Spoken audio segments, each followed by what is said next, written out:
Ari na mga kaibigan.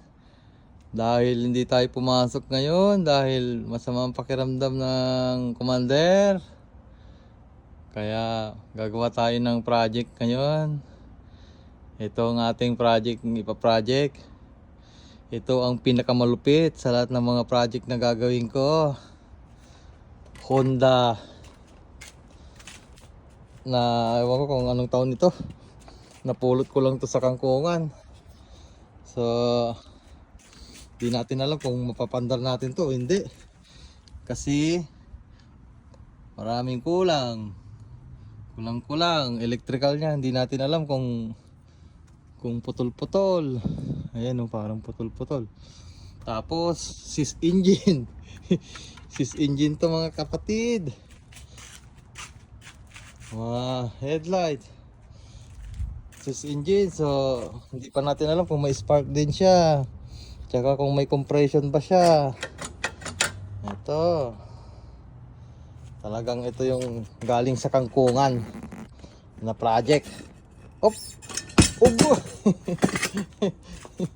Natanggal yung ating magandang seat. Cow seat. Ayan oh. Walang filter, walang carburetor dyan. Sis engine. Hindi umiikot, hindi natin alam kung paano natin ano. Pero ang pinaka na gagawin ko muna dyan, siyempre para presko siya, papaliguan ko muna para mapreskuhan siya. Baka mamaya makisama yan, pati yung kanyang exhaust pipe wala, puro kalahati ito, wala talaga. Yung isa mayroon pero putol. Ayan. Yan, galing sa kangkungan tong project natin ngayon mga kapatid. So, tapos ito pala yung mga pinagbibigay sa akin ng parts niya. Hindi ko lang alam kung kompleto yan. So, wala kasi tayong gagawin. Itong isa napatunog ko na. Yung quad ko na isa napatunog na. Yung isa naman na-dispose na. Tingnan natin.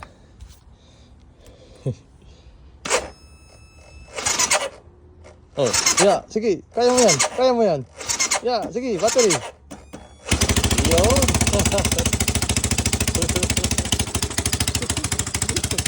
Lubat ang battery natin mga kapatid.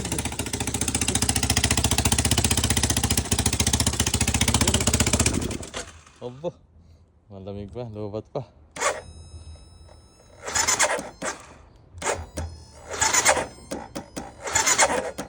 Kaya mo yan, sige. Sige pa, isa pa. Sige pa. Ayaw na niya, lubat.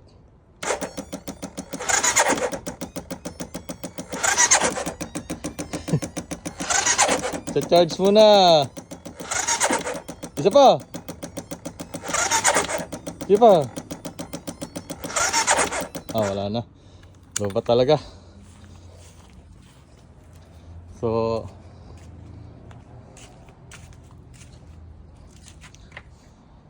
itong pinakamalupit nating project galing kangkungan. So sige, papaliguan ko muna para mapreskuhan. See you later.